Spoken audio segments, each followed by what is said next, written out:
Luther Strange joining us from Birmingham. Senator, nice to see you. Appreciate it. Great to see you. Thanks for having me. They say that all politics are local. The local paper down in Montgomery, Alabama, publishing this quote from the Vice President and Chief Policy Officer for the Alabama Hospital Association. Our initial impressions are that it's going to be devastating for Alabama's hospitals, our Medicaid, our health care delivery system. That from Diane Howard. With that in mind, sir, how can you get to yes on this? Well, I'm cautiously optimistic we're going to get the yes in the Senate. I like the good things in the bill. I like the fact that we're reducing taxes by billions of dollars, the fact that we're addressing crushing premium increases and high deductibles, the fact that we're giving people choices. The fact of the matter is the current system is failing. It's a house on fire. It's depressing that the Democrats won't come help us put it out, but we have to do something. And with regard to my state, premiums have tripled, and they will go up shortly. So it's a devastating status quo. We can't allow that to exist. We're working with our local officials to make it better. But Senator, I don't think there's a Republican who would argue with you, and probably a lot of Democrats, that Obamacare is in a difficult state. But it comes back to what Republicans can pass. Can you get to yes on this bill? Not Republicans, you personally. I can get to yes. I'd like to see, I share the concerns of my conservative friends. I'd like to see more market-oriented approaches. But I would point out that this is just the first step. I don't think this bill can do everything we want done. What I do think will come after this is Secretary Price's regulatory reforms that will be a critical component of this. And then the third step will be legislation to introduce the market reforms I want to see.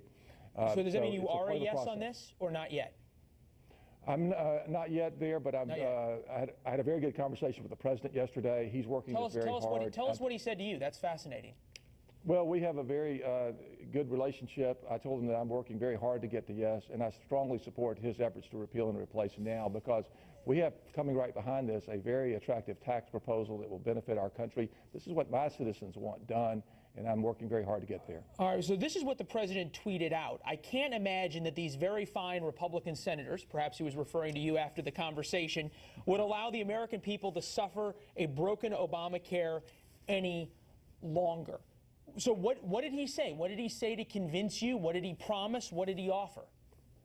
Well, it was a great conversation. He's encouraged me by his personal participation in dealing with not only me, but all of my colleagues to try and find out how to address their problems, the legitimate issues here.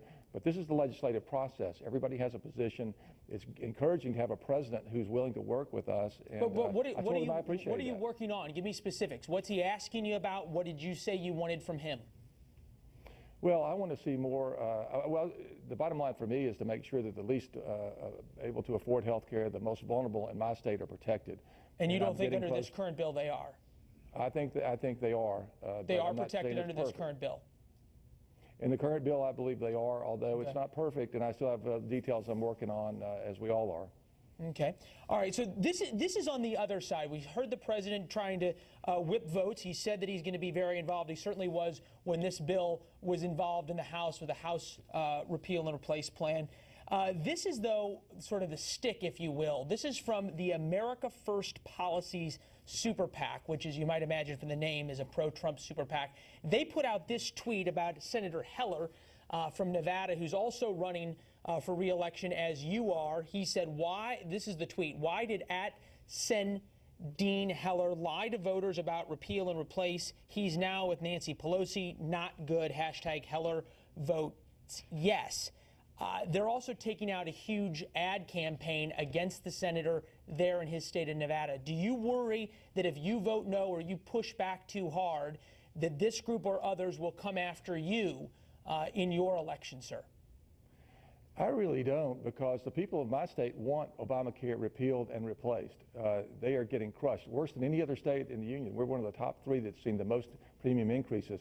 And the people of my state, as I do, support President Trump very strongly.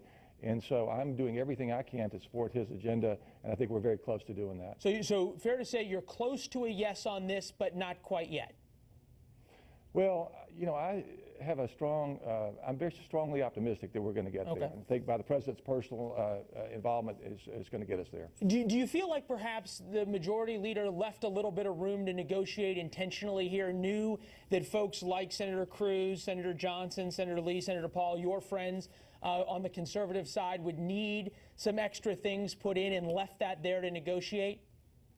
Oh, I think so. I think that everybody has strongly held positions. Every state's a little bit different, but we've got to address this issue. We just can't ignore it. And so I know there'll be a lot of dealing going on this week, but I'm looking forward to a positive result. Well, there always is a lot of dealing going on. The next time the president calls you, give us a call, let us know, okay? I will. Thank you very much. All right, Senator, thank you. Appreciate you being here.